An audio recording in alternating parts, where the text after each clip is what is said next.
السلام علیکم ورحمۃ اللہ وبرکاتہ، نحمدہ ونصلی علی رسولہ الکریم، اما بعد فاعوذ باللہ من الشیطان الرجیم، بسم اللہ الرحمن الرحیم، رب اشرح لی صدری ویسر لی امری واحلل عقدۃ من لسانی یفقہوا قولی۔ الحمدللہ، آج ہم پارہ نمبر 18 شروع کریں گے۔ پچھلے پارہ 17 سے یاد رکھنے کی باتیں یہ ہے: قرآن مجید میں کسی اور کا نہیں تمہارا ذکر ہے، تمہارے لیے نصیحت ہے۔ جلد بازی شیطان کی طرف سے ہوتی ہے اور کام بگاڑتی ہے۔ تحمل سے کام کرنا نبوت کا 24واں حصہ ہے۔ سب اعمال حتیٰ کہ رائی کے دانے کے برابر عمل کا بھی حساب ہوگا۔ نیکیوں میں دوڑ دھوپ کرنا، امید اور خوف سے اللہ کو پکارنا، اللہ کے لیے عاجزی اختیار کرنا، یہ انبیاء کا شیوہ ہے۔ یا معلم ابراہیم علمنی، یا فہم سلیمان فہمنی، اے ابراہیم علیہ السلام کو سکھانے والے ہمیں بھی علم سکھا، اے سلیمان علیہ السلام کو فہم عطا کرنے والے ہمیں بھی دین کا فہم عطا کر، ہمارے علم میں اضافہ فرما دے، ہمیں نفع مند علم عطا فرما دے۔ 18واں پارہ سورہ المؤمنون کی شروع کی آیات میں مومن بندوں کی خوبیاں بتائی گئی ہیں۔ آیت نمبر 1 میں فرمایا قد افلح المؤمنون، ایماندار لوگ کامیاب ہو گئے۔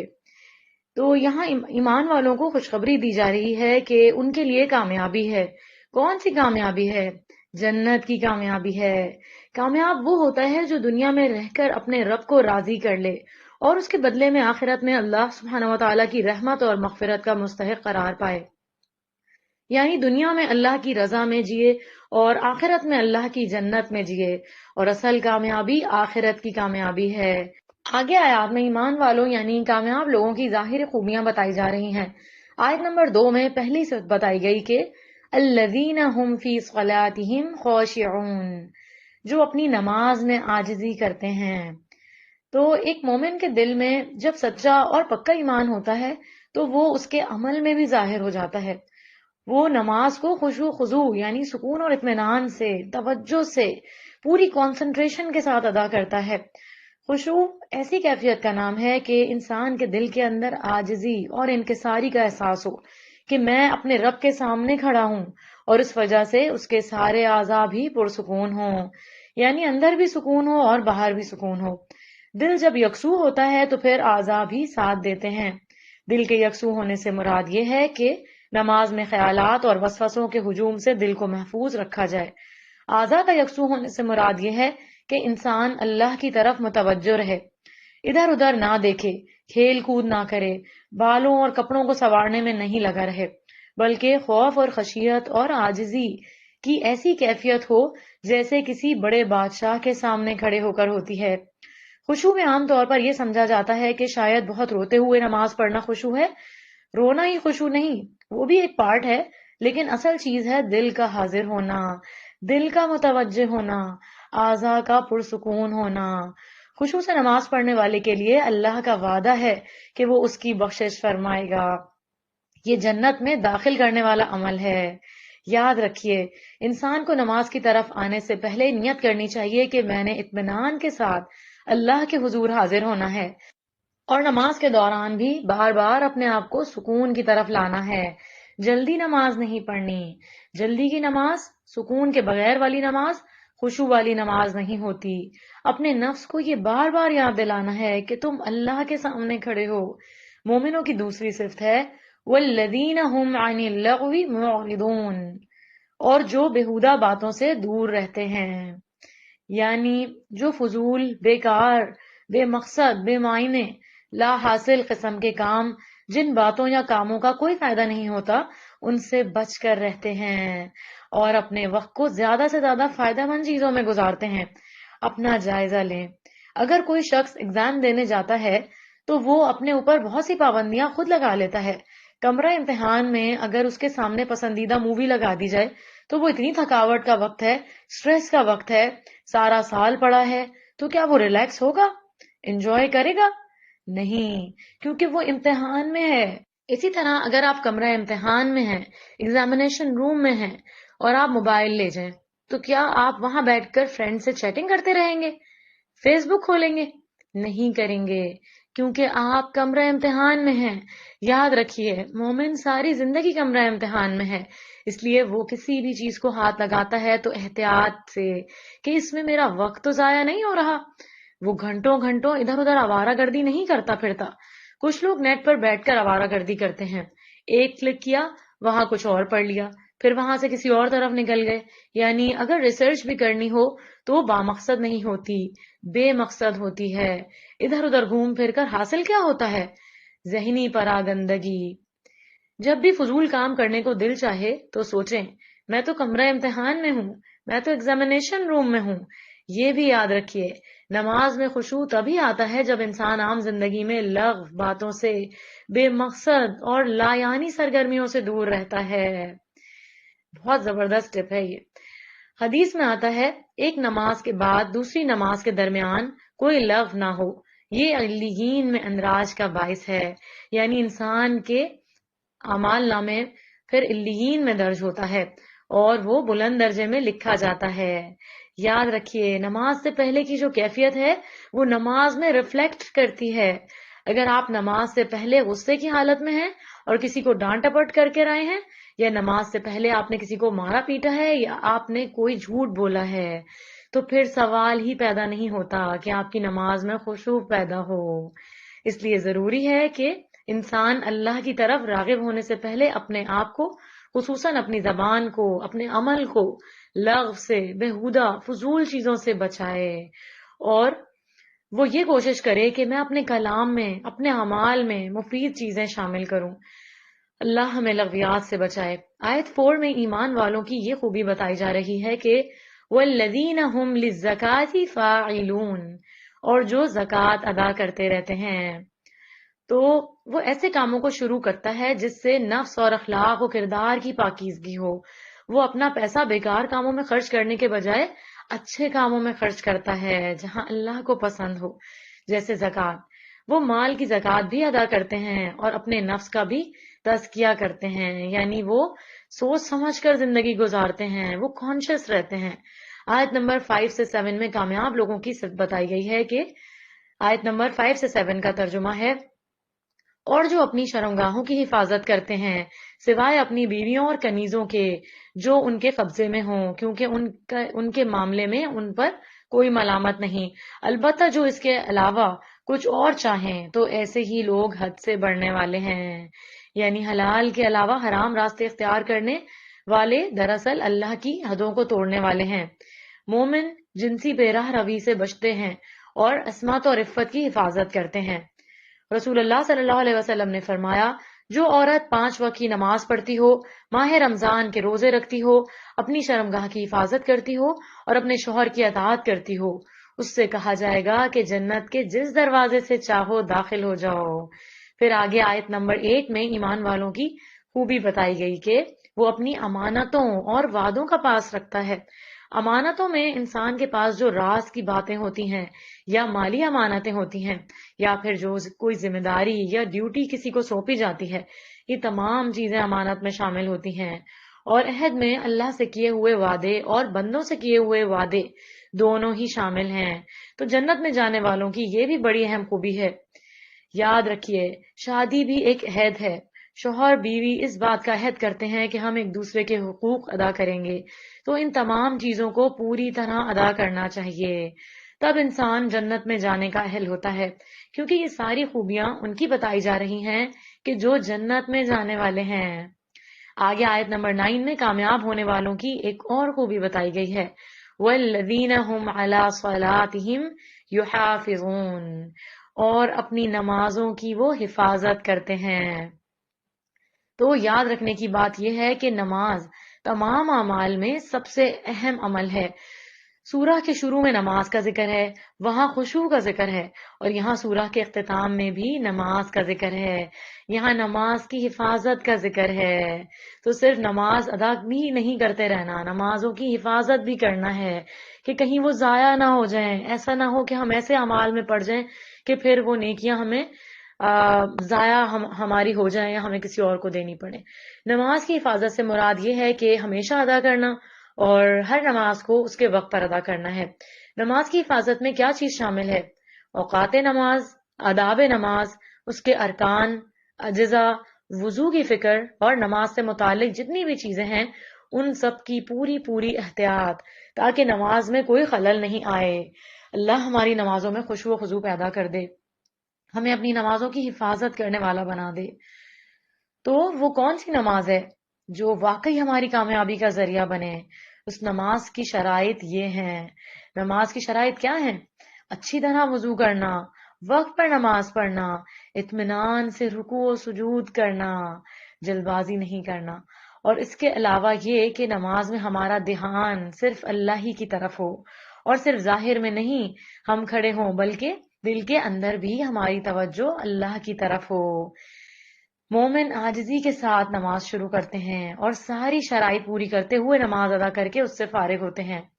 رسول اللہ صلی اللہ علیہ وسلم نے فرمایا، 5 باتیں ہیں جو ان کو ایمان کے ساتھ بجا لایا جنت میں داخل ہوگا۔ جس نے 5 نمازوں کی، ان کے وضو، رکوع اور اوقات کے ساتھ حفاظت کی، پھر رمضان کے روزے رکھے، بیت اللہ کا حج کیا، زاد راہ کی طاقت اگر ہو تو، اور خوش دلی کے ساتھ زکوٰۃ دی، تو ایسا شخص پھر جنت کا وارث ہے۔ تو ہم اپنا جائزہ لیں، کہیں ایسا تو نہیں کہ جب ہم نماز پڑھتے ہیں تو سارے مسئلے مسائل ہمیں نماز میں یاد آ جاتے ہیں۔ جنت الفردوس پانے کے لیے ضروری ہے کہ ہم اپنی نماز کی طرف توجہ دیں۔ یہ صفات اپنانے والوں کا انعام یہ ہے کہ جو آیت نمبر 10 اور 11 میں بتایا گیا، اولئک هم الوارثون الذین یرثون الفردوس ہم فیہا خالدون، یہی لوگ ایسے وارث ہیں جو فردوس کے مالک ہوں گے اور اس میں ہمیشہ رہیں گے۔ تو جنت مومن کی وراثت ہے۔ فردوس جنت کا اعلیٰ ترین مقام ہے، اس کی چھت رب کریم کا عرش ہے۔ اللہم انی اسألک الجنت الفردوس۔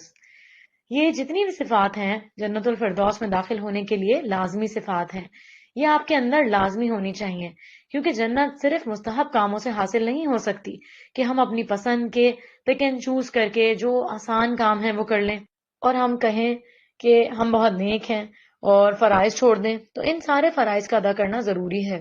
اللہ نے ہمارے لیے کامیابی کے طریقے کھول کھول کر بتا دیے ہیں کہ یہ ہیں وہ راستے کہ اگر تم ان پر چلو تو کامیاب ہو سکتے ہو، اور تمہیں ایسا گھر ملے گا جو ہمیشہ ہمیشہ کے لیے تمہارا ہوگا، جہاں خوشیاں ہمیشہ کے لیے ہوں گی، کبھی ختم نہیں ہوں گی۔ آگے آیت نمبر 12 سے 16 میں آدم علیہ السلام کی تخلیق کے بعد انسان کی تخلیق کے مراحل کا ذکر کیا گیا۔ قرآن میں تخلیق کے یہ مراحل بڑی تفصیل کے ساتھ 1400 سال پہلے ہی بتا دیے۔ اس زمانے میں نہ مائکروسکوپ کا وجود تھا اور نہ ہی سائنسی تحقیقات کے ادارے موجود تھے۔ ان مراحل کو انسان آج سمجھنے کے قابل ہوا ہے۔ سائنسدانوں نے متعلقہ حقائق 1677 میں دریافت کیے۔ بلا شبہ اللہ بہترین خالق ہے۔ انسان اپنی زندگی کا پہلا مرحلہ گزار کر دنیا سے فنا ہو جاتا ہے، اس کے بعد اللہ اسے قیامت کے دن زندہ فرما کر حیات کے دوسرے مرحلے سے گزارے گا۔ آگے آیت 27 میں حضرت نوح علیہ السلام اور اہل ایمان پر رحمت کا ذکر ہے۔ حضرت نوح علیہ السلام نے اپنی قوم کو اللہ کی طرف بلایا تو ان کی قوم نے ان کی بات نہیں مانی۔ نوح علیہ السلام نے اللہ سے دعا کی، رب انصرنی بما کذبون، اے میرے پروردگار، ان لوگوں نے جو مجھے جھٹلایا ہے تو اس پر میری مدد فرما۔ ان کی دعا کے جواب میں اللہ سبحانہ و تعالیٰ نے حضرت نوح علیہ السلام کو کشتی بنانے کا حکم دیا۔ آخرکار طوفان آیا، کشتی میں تمام اہل ایمان کے ساتھ دیگر مخلوقات کا ایک ایک جوڑا سوار کرنے کا حکم دیا۔ پھر جب تم اور جو تمہارے ہمراہ ہوں کشتی میں جم کر بیٹھ جاؤ تو کہنا، جو آیت نمبر 28 میں آتا ہے، الحمدللہ الذی نجانا من القوم الظالمین، سب تعریف اس اللہ کے لیے ہے جس نے ہمیں ظالم لوگوں سے نجات دی۔ اور یہ بھی کہنا کہ جو آیت نمبر 29 میں آتا ہے، رب انزلنی منزلا مبارکا وانت خیر المنزلین، میرے پروردگار مجھے برکت والی جگہ اتارنا اور تو سب سے بہتر اتارنے والا ہے۔ تو نوح علیہ السلام کو نہیں پتا تھا کہ کشتی نے کہاں جا کے رکنا ہے، تو انہوں نے دعا کی اور یہ دعا اللہ نے خود سکھائی، جہاں جا کر ہماری کشتی ٹکی وہ جگہ اور وہ ٹھکانہ بھی ہمارے لیے بابرکت ہو جائے۔ تو یہ منزل پر اترتے وقت کی دعا ہے، آپ کسی جگہ ٹریول کر کے جائیں یہ پڑھ سکتے ہیں۔ طوفان میں تمام کافر ہلاک ہو گئے اور صرف اہل ایمان محفوظ رہے۔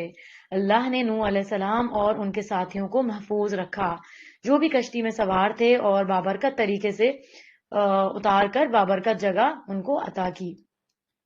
آگے آئیں 57 اور 61 میں مومنوں کی باطنی صفات کا ذکر آ رہا ہے، جن میں سے ایک یہ بھی ہے کہ جو آیت نمبر 60 میں آتی ہے وَالَّذِينَ يُؤْتُونَ مَا آتَوْا وَقُلُوبُهُمْ وَجِلَةٌ أَنَّهُمْ إِلَىٰ رَبِّهِمْ رَاجِعُونَ، اور وہ اللہ کی راہ میں دیتے ہیں جو بھی دیں، اور ان کے دلوں کو دھڑکا لگا رہتا ہے کہ وہ اپنے پروردگار کے پاس لوٹ کر جانے والے ہیں۔ مومن ساری نیکیاں کر کے بھی ڈرتے ہیں، یعنی نیک عمال کرنے کے باوجود بھی ان کی قبولیت سے ڈرتے ہیں۔ وہ اپنے کیے ہوئے کو کافی نہیں سمجھتے، نیکیوں پر تکبر نہیں کرتے کہ بہت نیکیاں ہو گئیں بس۔ وہ کوئی بھی کام کریں، چاہے وہ مالی عبادت ہو یا جسمانی عبادت ہو یا دوسروں کی خدمت کرنے کا کام ہو، یعنی خدمت خلق کا، تو وہ جو بھی کرتے ہیں ان کے اندر ڈر ہوتا ہے کہ میں یہ کر تو دیا ہے میں نے، لیکن اب اللہ اس کو قبول فرما لے۔ اپنا جائزہ لیں۔ روزہ رکھ کے ہمیں کبھی ڈر لگا کہ ہم روزہ ہمارا ہوا یا نہیں؟ ہم تو بڑے کانفیڈنٹ ہوتے ہیں کہ ہم نے تو کچھ بھی کھایا پیا نہیں تو بس ہو گیا ہمارا روزہ اور بس قبول ہو ہی جائے گا۔ یاد رکھیں، روزہ صرف کھانا پینا چھوڑنے کا نام نہیں بلکہ لغو باتیں چھوڑنے کا نام ہے، غیبت، جھوٹ، چغل خوری چھوڑنے کا نام ہے۔ اسی طرح نماز پڑھ کر بھی کبھی مطمئن نہیں ہوں کہ ہم نے اتنی رکعتیں پڑھ لی ہیں، بلکہ یہ ڈر ہو کہ قبول ہوئیں یا نہیں۔ یہ دعا کریں کہ اللہ کو پسند آ جائیں۔ اسی طرح صدقہ خیرات کرتے ہوئے بھی اس بات کا ڈر ہو کہ اللہ کو پسند آ جائے۔ کبھی بھی کسی نیکی کا غرور دل میں نہیں آئے کہ میں نے تو بہت کچھ کر لیا۔ یاد رکھیں، نیکی کرنے والوں کو اپنی نیکیوں کا مان نہیں ہوتا، انہیں لگتا ہے ابھی تھوڑا کام کیا ہے۔ جن کو یہ خیال آتا ہے کہ ہم نے بہت کچھ کر لیا، پھر وہ سست ہو جاتے ہیں، اور جو لوگ سست نہیں ہوتے وہی آگے بڑھ جاتے ہیں، اور وہ ہیں سبقت کرنے والے۔ اس لیے مطمئن ہو کر نہ بیٹھ جائیں کہ سارے روزے رکھ لیے، روزے ختم ہو گئے، اب یہ بھی دیکھنا ہے کہ ان کی کوالٹی کیا ہے، روزوں میں ہم کیا کرتے رہے، اور عید کے بعد ہمارا عمل کیا رہتا ہے، ہم عید کے بعد روزوں کا اثر ہماری زندگی میں باقی بھی رہتا ہے یا نہیں، اپنا جائزہ لینا ہے۔ تو مومن سارے کام کر کے اس کے علاوہ بھی نیکیوں میں آگے بڑھ کے اللہ سے ڈرتے ہیں کہ کہیں ایسا نہ ہو کہ ریاکاری ہو گئی ہو، کہیں ایسا نہ ہو کہ مال میں کچھ حرام کی ملاوٹ ہو گئی ہو، کہیں ایسا نہ ہو کہ ہم نے کسی کو طعنہ دیا ہو، اذیت دی ہو، احسان جتایا ہو، ہم سے کوئی فرائض میں کمی نہ رہ گئی ہو۔ تو وہ نیک کام کر کے بھی ڈرتے رہتے ہیں کہ پتہ نہیں اللہ کو پسند آیا کہ نہیں، اور وہ نیک کاموں کی قبولیت کے لیے دعائیں کرتے رہتے ہیں، ربنا تقبل منا، اے اللہ ہم سے ہماری ساری نیکیاں قبول فرما لے، نیکیوں کا ہمیں دنیا اور آخرت میں بہترین اجر دے، اور ہمیں مزید نیکیاں کرنے کی توفیق عطا فرما۔ آگے آیت نمبر 61 میں مومنوں کی یہ خوبی بتائی گئی کہ اولئک یسارعون فی الخیرات وہم لہا سابقون، یہی لوگ ہیں جو نیک کاموں میں جلدی کرنے اور ایک دوسرے سے آگے نکل جانے کی کوشش کرتے ہیں۔ تو مومن وہ ہیں جو نیکیوں میں ریس لگاتے ہیں، نیکیوں میں دوڑ لگاتے ہیں، صرف دنیا کے کاموں میں نہیں۔ وہ یہ نہیں دیکھتے کہ کون کون نہیں کر رہا، وہ یہ دیکھتے ہیں کہ کون کتنا کر رہا ہے تو مجھے اس سے بھی زیادہ کرنا ہے۔ رمضان کے بعد آپ اپنی یہی روٹین بنائے رکھیں کہ مسلسل قرآن سے تعلق قائم رکھیں، اس ایسنس کو کھونے نہ دیں جو رمضان میں ایک ایمان کی کیفیت ہوتی ہے، پورے سال اس کو جاری رکھنے کی کوشش کرنی ہے یا اس کا اثر ضرور رکھیں۔ اس کے لیے کسی نہ کسی ایسے کورس سے جڑ جائیں جس کی وجہ سے آپ قرآن سے تعلق قائم رکھ سکیں۔ دنیا کے کاموں کے ساتھ ساتھ قرآن کے ساتھ آپ کا تعلق مضبوط رہے، قرآن کے معنی کو سمجھیں، غور و فکر کریں، اپنی زندگی کو بہترین کر سکیں۔ اللہ تعالی ہمیں قرآن مجید میں غور و فکر، تدبر کرنے کی توفیق دے اور عمل کرنے کی اور نیکیوں میں آگے بڑھنے کی توفیق دے۔ اب آگے آیات میں آفات سے محفوظ رہنے اور شیطان کے حملوں سے بچاؤ کی خوبصورت دعائیں آ رہی ہیں۔ آیت 94 میں بتایا گیا ہے کہ کفار مکہ کے مسلسل انکار کی وجہ سے نبی کریم صلی اللہ علیہ وسلم کو پریشانی ہو گئی تھی کہ کہیں ایسا نہ ہو کہ جس طرح پچھلی قوموں پر عذاب آیا تھا اس قوم کو بھی عذاب نہ لے ڈوبے۔ تو نبی کریم صلی اللہ علیہ وسلم اللہ سے آپ نے دعا کی کہ جو آیت نمبر 93 اور 94 میں آتی ہے، اس کا ترجمہ یہ ہے: پروردگار، جس عذاب کی انہیں دھمکی دی جا رہی ہے اگر وہ میری موجودگی پر آ جائے تو اے پروردگار مجھے ان ظالموں میں شامل نہ کرنا۔ اسی طرح آیت نمبر 96 میں برائی کا جواب بھلائی سے دینے کا حکم دیا گیا۔ آیت نمبر 96 ہے: ادفع بالتی ہی احسن السیئہ۔ آپ ان کے جواب میں بھی ایسی بات کہیے جو بہت اچھی ہو، اور یہ بھی بتایا گیا ہے کہ ایسا کرنے سے شیطان روکے تو شیطان سے بچنے کی دعا بھی سکھائی گئی ہے۔ ربی اعوذ بک من ہمزات الشیاطین واعوذ بک ربی ان یحضرون۔ اے میرے رب، تیری پناہ شیاطین کے وسوسوں سے، اور اے میرے رب تیری پناہ کہ وہ میرے پاس آئیں۔ تو نبی کریم صلی اللہ علیہ وسلم کو کہا جا رہا ہے، اور اس میں سبق ہمارے لیے بھی ہے۔ شیطان کے حملوں سے بچنے کے لیے تعوذ بہترین چیز ہے، یعنی اعوذ باللہ من الشیطان الرجیم۔ نبی کریم صلی اللہ علیہ وسلم نے فرمایا، جب آدمی کو غصہ آ جائے اور وہ کہے اعوذ باللہ تو اس سے اس کا غصہ ختم ہو جائے گا۔ تعوذ پڑھنے کو معمولی نہیں سمجھیں، غصے کی حالت میں ایک غلط بات انسان کی آخرت برباد کر سکتی ہے۔ بعض اوقات ہم غصے میں بڑی بڑی اور سخت باتیں کہہ جاتے ہیں اور بعد میں کہتے ہیں کہ سوری، میں نے غصے میں کہہ دی تھی۔ ایسا نہیں کریں، ایسا نہ ہو کہ سارے اعمال برباد ہو جائیں۔ اللہ سے دعا کریں کہ اللہ غصے کے وقت ہمیں ہمارے ہی شر سے بچائے، ہم کوئی ایسی بات نہ کریں، شیطان کی کوئی چال بھی مجھ پر اثر انداز نہ ہو۔ سب سے زیادہ شیطان انسان پر حملہ آور جو ہے وہ نماز کے وقت میں ہوتا ہے۔ اگر ہماری نماز درست ہو جائے تو باقی چیزیں خود بخود درست ہونے لگیں گی۔ آیت نمبر 100 میں غافل انسان کی حسرت ناک موت کا بتایا گیا ہے۔ غافل انسان پر موت کی سختی آتی ہے تو وہ اللہ سے فریاد کرتا ہے کہ مجھے کچھ مہلت دے دی جائے تاکہ میں کچھ نیکیاں کر کے موت کے بعد کی زندگی کے لیے تیاری کر لوں۔ جواب دیا جاتا ہے کہ ہرگز نہیں، اس سے پہلے جب اس پر کوئی آفت آتی تھی تو یہ نیک بن جانے کا وعدہ کرتا تھا اور آفت ٹلنے کے بعد دوبارہ سرکشی اختیار کر لیتا تھا۔ اب اسے عالم برزخ میں قیامت کے واقع ہونے تک انتظار کرنا پڑے گا۔ ہمیں اپنا جائزہ لینا ہے، کہیں ہم بھی تو یہ نہیں کرتے۔ آج ہمارے پاس وقت ہے لیکن آج ہم کچھ کرتے نہیں، ہم وقت کو فضول باتوں میں ضائع کر دیتے ہیں اور یہی کہتے رہتے ہیں کہ ہمارے پاس وقت نہیں۔ سورۃ المؤمنون مکمل ہوئی، اب آگے سورہ نور ہے۔ سورہ نور، سورہ نساء کے بعد سورہ نور مشہور سورہ ہے جس میں عورتوں سے متعلق احکام اور مسائل آئے ہیں۔ آیت نمبر 1 میں فرمایا، سورۃ انزلناها وفرضناها وانزلنا فیها آیات بینات لعلکم تذکرون۔ یہ ایک سورت ہے جسے ہم نے نازل کیا اور اس کے احکام کو لوگوں پر فرض کر دیا اور اس میں واضح آیات نازل فرمائیں تاکہ سبق حاصل کرو۔ تو پورا قرآن ہی اللہ نے نازل کیا ہے، لیکن اس سورت میں اللہ تعالیٰ نے اسپیشلی یہ کہا ہے کہ اس سورت کو ہم نے نازل کیا تاکہ ہم اس کے احکامات کو اپنے اوپر فرض کر لیں، اور پردے کے احکامات بھی آگے اسی سورت میں آ رہے ہیں۔ اس سورت میں اللہ تعالیٰ نے صاف صاف بتا دیا کہ یہ کلام اللہ کی طرف سے ہے اور سارے احکام اللہ ہی نے فرض کیے ہیں، ان پر عمل کرنا لازم ہے، کمپلسری ہے، پک اینڈ چوز نہیں کرنا اللہ کے احکامات میں کہ کچھ حکموں کو تو مان لیا اور کچھ کو ہم کہہ رہے ہیں کہ نہیں ہم تو نہیں مان سکتے، ایسا نہیں کرنا۔ آیت نمبر 2 سے 3 میں ہے، ان آیات میں غیر شادی شدہ زانی مرد اور زانی عورت کے لیے حد زنا کا بیان کرتے ہوئے حکم دیا گیا ہے کہ زانی مرد اور زانی عورت کو 100 کوڑے مارے جائیں۔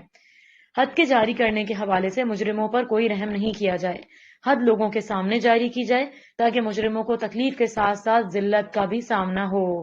کیوں کہا ایسا؟ تاکہ معاشرے میں یہ گناہ ختم ہو سکے، مزید یہ کہ دیکھنے والوں کو عبرت حاصل ہو اور وہ اس جرم سے اجتناب کریں۔ زنا جیسے جرم کی مذمت کے لیے ایک اخلاقی ضابطہ بیان کیا گیا کہ زانی اس قابل نہیں کہ وہ کسی پاک دامن خاتون سے نکاح کرے، اور زانیہ عورت اس لائق نہیں کہ اسے کسی پاک دامن مرد کے نکاح میں دیا جائے۔ ہمارا دین حسب نسب کی بھی حفاظت کرتا ہے اور حیا کا ہمیں حکم دیتا ہے، اس لیے اس نے زنا کو حرام قرار دیا ہے۔ یہ ایسا کبیرہ گناہ ہے جس کی وجہ سے انسان کا ایمان رخصت ہو جاتا ہے، اور اگر اللہ نہ کرے اس حال میں کوئی مر جائے تو ایمان سے خالی اس دنیا سے گیا۔ زنا بہت سی خرابیوں کا سبب ہے، بہت سے گھروں کی بربادی کا سبب ہے۔ اللہ کے نزدیک زنا بہت ہی ناپسندیدہ چیز ہے۔ نبی کریم صلی اللہ علیہ وسلم نے فرمایا، میرے پاس دو آدمی آئے، انہوں نے میرا بازو پکڑا اور مجھے ایک دشوار گزار پہاڑ کے پاس لے گئے تو اچانک وہاں کچھ لوگ تھے جو بری طرح پھولے ہوئے تھے اور ان سے بدترین بدبو آ رہی تھی۔ ان کی بدبو بیت الخلاء کی طرح تھی۔ میں نے سوچا یہ کون لوگ ہیں؟ انہوں نے کہا یہ زانی مرد اور زانیہ عورتیں ہیں، یعنی جو زنا کرے اور توبہ کیے بغیر مر جائے تو اس کا پھر آخرت میں یہ انجام بتایا گیا ہے جو اس حدیث میں آیا۔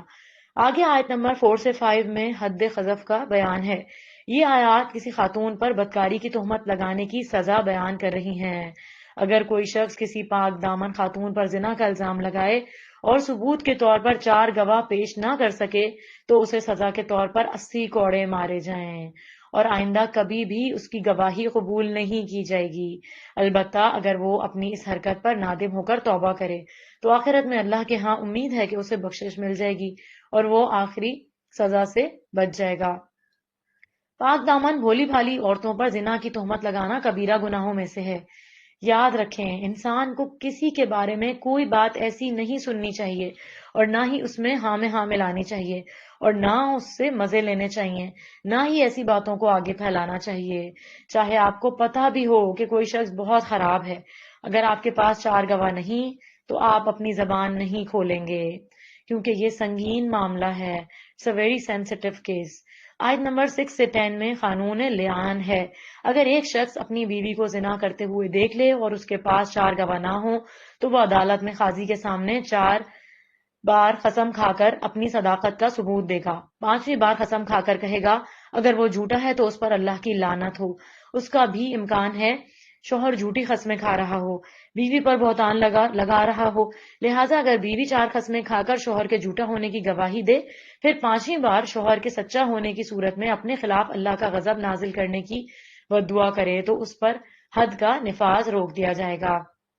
آگے کی آیات 11 سے واقعہ افک کا ذکر آ رہا ہے۔ یہ آیات اس بہتان کا ازالہ کر رہی ہیں جو حضرت عائشہ صدیقہ رضی اللہ تعالیٰ عنہ پر لگایا گیا تھا۔ غزوہ بنو مستلق سے واپسی کے دوران منافقین کے سردار عبداللہ بن ابی نے حضرت عائشہ رضی اللہ تعالی عنہا پر تہمت لگائی۔ کئی منافقین نے مل کر اس تہمت کو ایک مہم کی صورت میں پھیلانا شروع کر دیا۔ بعض سادہ لوگ انسان یعنی مخلص انسان بھی اس مہم سے متاثر ہو گئے۔ ان آیات میں بہتان لگانے والوں کو سخت عذاب کی وعید سنائی گئی۔ سادہ لوگ مسلمانوں کو متوجہ کیا گیا کہ انہوں نے کیوں ام المومنین کے حوالے سے بدگمانی کی اور ایک جھوٹ کو عام کرنے میں حصہ لیا۔ آیت نمبر 16 میں فرمایا وَلَوْلَا إِذْ سَمِعْتُمُوهُ قُلْتُمْ مَا يَكُونُ لَنَا أَن نَّتَكَلَّمَ بِهَذَا سُبْحَانَكَ هَذَا بُهْتَانٌ عَظِيمٌ۔ جب تم نے یہ قصہ سنا تھا تو تم نے یوں کیوں نہ کہہ دیا کہ ہمیں یہ مناسب نہیں کہ ایسی بات کریں، سبحان اللہ، یہ تو بہت بڑا بہتان ہے۔ تو حضرت عائشہ رضی اللہ تعالی عنہا پر الزام لگایا جانا اللہ کے نزدیک بہت بڑی ناراضگی کی بات تھی۔ یاد رکھیں، گناہوں کو حقیر نہیں سمجھنا چاہیے۔ ہم بعض اوقات کہتے ہیں چھوٹی سی بات ہے، کر لیتے ہیں، کیا فرق پڑتا ہے، توبہ کر لیں گے۔ ابن سیرین کہتے ہیں اللہ کی قسم جو گناہ مجھ سے ہو گئے ہیں میں ان پر نہیں روتا بلکہ میں ان گناہوں پر روتا ہوں جنہیں میں نے حقیر جانا جبکہ وہ اللہ کے ہاں انتہائی سنگین ہوتے ہیں۔ آیت نمبر 17 میں ہے یعظکم اللہ ان تعودوا لمثلہ ابدا ان کنتم مؤمنین۔ اللہ تمہیں نصیحت کرتا ہے کہ اگر تم مومن ہو تو آئندہ کبھی ایسی حرکت نہ کرنا۔ اس آیت میں اسپیشلی کہا گیا ہے کہ اللہ تمہیں نصیحت کرتا ہے۔ اس میں ہمارے لیے بہت بڑا سبق ہے۔ بعض اوقات ہماری زندگی میں ایسی چیزیں پیش آ جاتی ہیں جو ہمارے لیے سخت تکلیف دہ ہوتی ہیں اور ہم کہتے ہیں کاش ہم اس سے پہلے دنیا سے چلے جاتے اور ہمیں یہ دن نہیں دیکھنا پڑتا، لیکن اللہ تعالیٰ ایسی آزمائشوں سے بھی بندے کو بہت کچھ سکھاتا ہے۔ حضرت عائشہ رضی اللہ تعالیٰ عنہ کے بارے میں یہ آیات نازل ہوئیں جو قیامت تک پڑھی جائیں گی۔ ان کی برات نازل ہوئی، ان کے بارے میں بات کر کے ان کا دفاع اللہ تعالیٰ نے کر کے ان کو عزت بخشی۔ ان پر جو بہتان لگا اس کی وجہ سے ان کو بہت بڑے ثواب کا حصہ ملا۔ پھر اس سارے واقعے میں مومنوں کے لیے بہت بڑی نصیحت بھی تھی۔ بہتان لگانے والوں کی سزا بھی سامنے آئی، اللہ تعالیٰ کی طرف سے کچھ قانون بھی آ گئے، اگرچہ یہ ایک شر تھا لیکن اس شر سے بہت سارا خیر بھی نکلا۔ ہمارا رویہ ہونا چاہیے کہ زندگی میں انسان صرف خیر پر راضی نہ ہو، اگر کوئی تکلیف دہ چیز زندگی میں سامنے آئی ہے تو اس پر بھی اللہ سے ناراض نہیں ہو اور مسلسل یہی سوچیں اس میں بھی کوئی خیر ہوگی، اور دعا کریں کہ اللہ مجھے اس کی خیر دکھا دے اور میرے دل کو حوصلہ دے، کیونکہ ایسے مواقع پر صبر کرنا بڑا ہی مشکل کام ہے۔ آگے آیت نمبر 19 سے 20 میں مسلمانوں میں بے حیائی پھیلانے والوں کا برا انجام بتایا گیا۔ ان آیات میں ایسے لوگوں کو دنیا اور آخرت کے عذاب کی دھمکی دی گئی جو مسلمانوں میں بے حیائی پھیلاتے ہیں۔ نبی کریم صلی اللہ علیہ وسلم نے فرمایا، بے شک اللہ بے حیائی پسند نہیں کرتا، بے حیا سے اور بے حیائی کی تلاش کرنے والے سے بغض رکھتا ہے، اور قیامت اس وقت تک قائم نہیں ہوگی جب تک ہر طرف فحش اور باتکلف فحش کوئی عام نہ ہو جائے۔ یعنی قیامت کے قریب فحش باتیں، بے حیائی کی باتیں کھلے عام کی جانے لگیں گی اور کوئی برا نہیں مانے گا۔ آج کل کے دور کا ہی جائزہ لے لیں، اللہ رحم کرے۔ زبان، لباس اور حرکات میں سے کسی بھی طرح کا فحش اللہ کو پسند نہیں، اور وہ بے حیائی کرنے والوں سے بہت بغض رکھتا ہے۔ آیت نمبر 23 سے 25 میں پاک دامن بھولی بھالی عورتوں پر تہمت لگانے والوں کو بدترین انجام ان کا بتایا گیا ہے کہ ان پر دنیا اور آخرت میں لعنت اور پھٹکار ہوتی ہے۔ قیامت کے دن ان کی زبانیں، ہاتھ پاؤں ان کے جھوٹا ہونے کی گواہی دیں گے۔ آگے بتایا گیا، اللہ نے خبیث عورتیں خبیث مردوں کے لیے اور پاکیزہ عورتوں کو پاکیزہ مردوں کے لیے بنایا ہے۔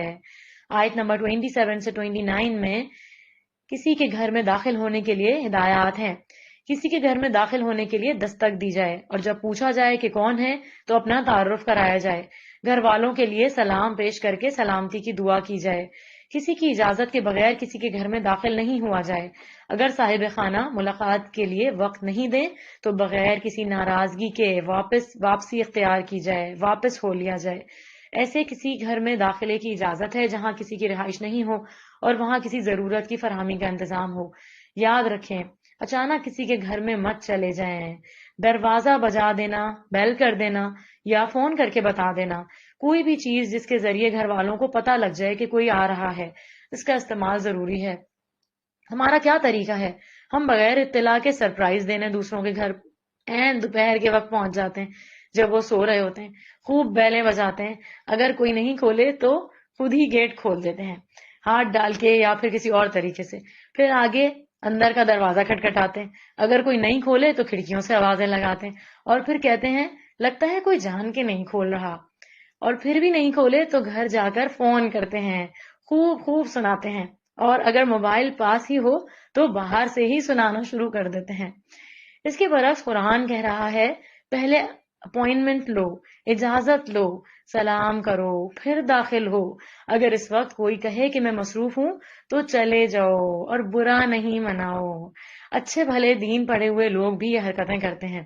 اس سے پتہ چلتا ہے کہ ہمارا معاشرہ کتنا اسلامی معاشرہ ہے، کتنا اسلام ہے پھیلا ہوا ہے ہمارے معاشرے میں، اللہ رحم کرے۔ آگے آیت نمبر 30 ہے، آنکھ دل کا دروازہ ہے، جو چیز آنکھ سے دل میں چلی جاتی ہے بعض اوقات دل میں بیٹھ جاتی ہے، تو آنکھ کے فتنے سے بچنے کی کوشش کرنی چاہیے۔ نمازوں میں خشوع کی ایک یہ بھی ٹپ ہے کہ اپنی نظروں کی حفاظت کریں۔ زنا سے حفاظت کے لیے نظروں کی حفاظت کا حکم دیا گیا، کیونکہ تمام شہوانی فتنوں کا آغاز نظر سے ہوتا ہے۔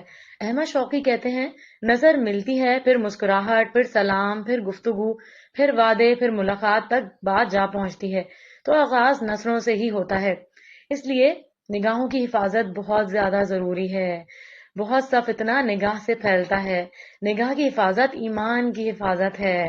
آیت نمبر 30 کا ترجمہ ہے، اے نبی صلی اللہ علیہ وسلم، مومن مردوں سے کہیے کہ وہ اپنی نگاہیں نیچی رکھا کریں اور اپنی شرمگاہوں کی حفاظت کیا کریں، یہ ان کے لیے زیادہ پاکیزہ طریقہ ہے، اور جو کچھ وہ کرتے ہیں اللہ اس سے باخبر ہے۔ تو مومن عورتوں کو نظریں نیچی رکھنے کا حکم دیا گیا۔ اس کا مطلب یہ نہیں کہ انسان کسی بھی چیز کو نظر بھر کے نہیں دیکھے، راستہ چلتے ہوئے بھی دیکھنا ہے اور کام کاج کرتے ہوئے بھی دیکھنا ہے، مطلب یہ ہے کہ جن چیزوں کی طرف دیکھنا حرام ہے ان سے نگاہوں کو نیچے رکھا جائے، مثلا اپنی بیوی اور محرم رشتہ دار عورتوں کے سوا مردوں کے لیے باقی عورتوں کو گھور گھور کے دیکھنا، بار بار دیکھنا منع ہے۔ پھر اسی طرح شہوت کے ساتھ کسی کو دیکھنا منع ہے۔ پہلے مردوں کو حکم دیا گیا، پھر اس کے بعد عورتوں کو بھی حکم دیا گیا ہے کہ اپنی نگاہوں کی حفاظت کریں۔ عورتوں کے بھی یہی احکامات ہیں۔ مومن عورتوں کے لیے نگاہوں کی حفاظت اور شرمگاہوں کی حفاظت کے علاوہ کچھ اور احکامات بھی ہیں۔ کیا کہا جا رہا ہے مومن عورتوں کو؟ آیت نمبر 31 کا ترجمہ ہے، اور مومن عورتوں سے بھی کہیے کہ وہ اپنی نگاہیں نیچی رکھا کریں اور اپنی شرمگاہوں کی حفاظت کیا کریں اور اپنی زینت کو ظاہر نہ کیا کریں مگر جو از خود ظاہر ہو جائے، اور اپنی اوڑھنیاں اپنے سینوں پر ڈال لیا کریں اور اپنے بناؤ سنگھار کو ظاہر نہ کریں مگر ان لوگوں کے سامنے خاوند، باپ، خاوند کے باپ یعنی سسر، بیٹے، اپنے شوہروں کے بیٹے یعنی سوتیلے بیٹے، بھائی، بھتیجے، بھانجے، اپنے میل جول والی عورتیں، کنیزیں جن کی وہ مالک ہوں، اپنے خادم مرد جو عورتوں کی حاجت نہ رکھتے ہوں، اور ایسے لڑکے جو عورتوں کی پوشیدہ باتوں سے ابھی واقف نہ ہوئے ہوں، اور اپنے پاؤں زمین پر مارتے ہوئے نہ چلیں کہ جو زینت انہوں نے چھپا رکھی ہے اس کا لوگوں کو علم ہو جائے، اور اے ایمان والو تم سب مل کر اللہ کے حضور توبہ کرو، توقع ہے کہ تم کامیاب ہو جاؤ گے۔ تو عورتوں کے لیے کچھ احکامات زائد دیے گئے، اور اس میں خاص طور پر یہ ہے کہ خواتین شعوری طور پر اپنی زیب و زینت ظاہر نہیں کریں سوائے اس زینت کے جو از خود ظاہر ہو جائے۔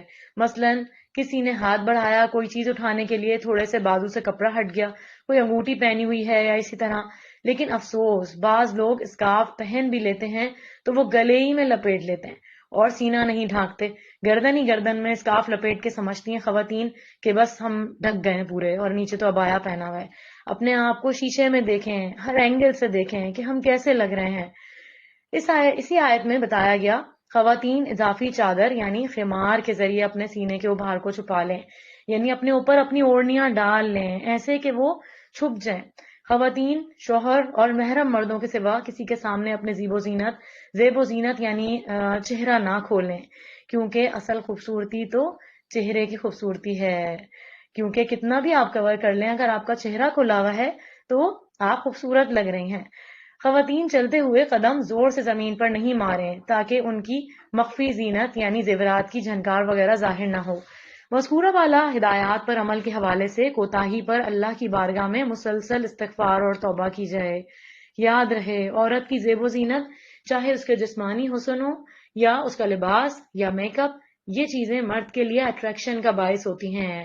کوئی بھی چیز اگر آپ کے عبائے بھی اس طرح کے ہیں کہ اس کے اوپر اتنی چمک دھمک ہے جو دوسروں کے لیے اٹریکشن کا باعث بن رہے ہیں تو وہ زیب و زینت میں آتے ہیں، تو وہ ہر ایک کے لیے نہیں ہے۔ اللہ تعالیٰ نے پوری لسٹ بتا دی ہے کہ آپ اپنی زیب و زینت کس کے لیے ظاہر کر سکتی ہیں۔ تو یہ ساری چیزیں مرد کے لیے اٹریکشن کا باعث ہوتی ہیں، جس کی وجہ سے بہت سی معاشرتی خرابیاں پیدا ہوتی ہیں۔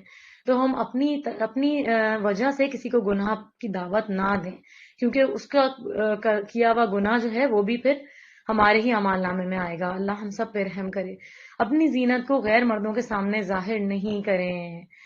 آگے آیت نمبر 35 آیت نور ہے۔ اس آیت میں مومن کے دل میں اللہ پر ایمان کو ایک مثال سے واضح کیا گیا ہے۔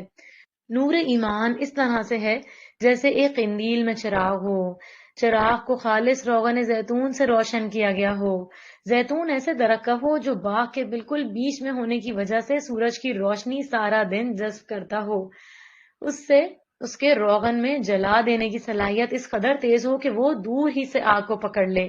اسی طرح جس شخص کی فطرت کا روغن آلودگی اور تعصب سے پاک ہو، وہ اللہ کی طرف سے آنے والی دعوت کو فوراً قبول کرتا ہے۔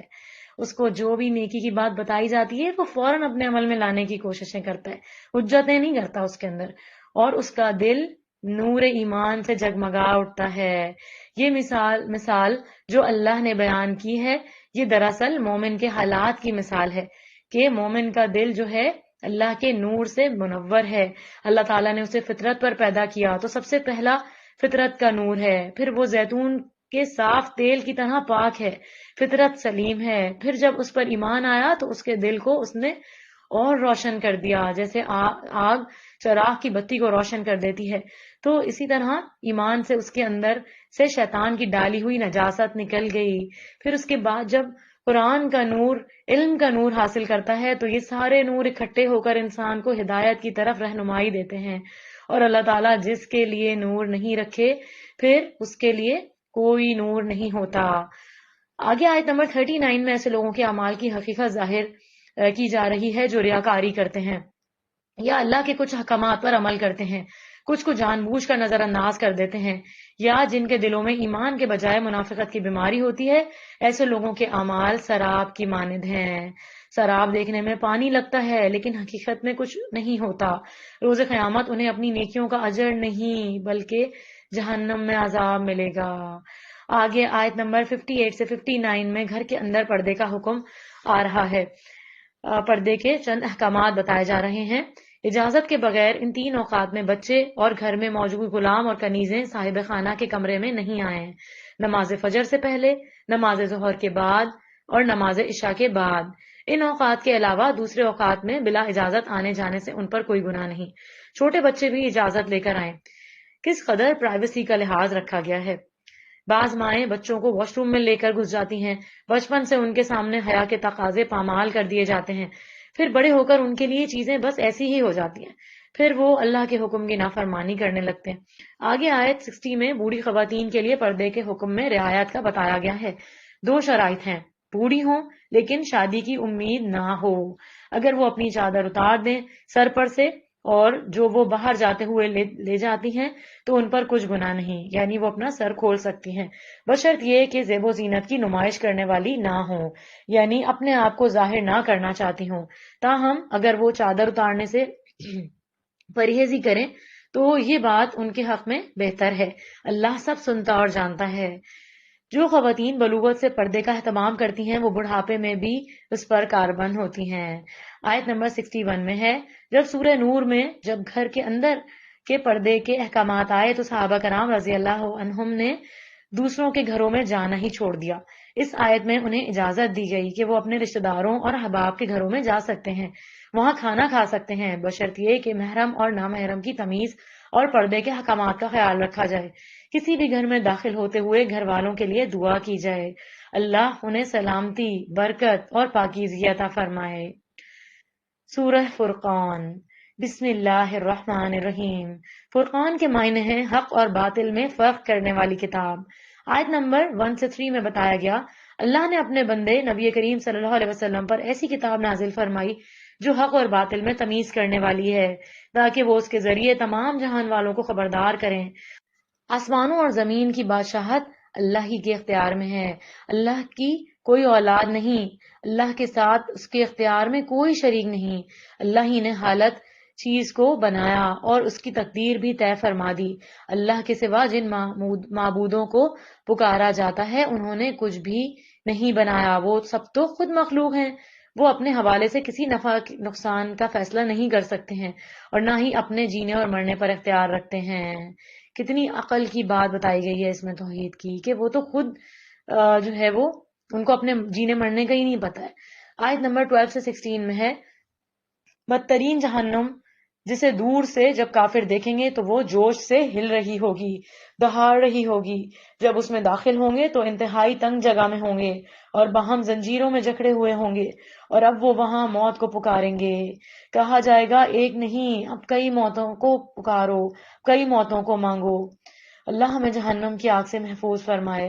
اعلیٰ ترین جنت جو متقیوں کے لیے ہمیشہ کا ٹھکانہ ہوگی، وہ جنت میں جو خواہش کریں گے پوری کر دی جائے گی۔ اے اللہ ہمیں وہ تمام نعمتیں عطا فرما جس کا تو نے ہم سے اپنے رسولوں کے ذریعے وعدہ فرمایا ہے۔ الحمدللہ 18واں پارہ مکمل ہوا۔ اللہ ہماری تمام غلطیوں کو تاہیوں کو اپنی رحمت سے معاف فرمائے اور ہمیں ہدایت عطا فرمائے، آمین یا رب العالمین۔ وآخر دعوانا ان الحمدللہ رب العالمین۔ سبحانک اللہم و بحمدک، اشہد ان لا الہ الا انت، استغفرک و اتوب الیک۔ السلام علیکم ورحمۃ اللہ وبرکاتہ۔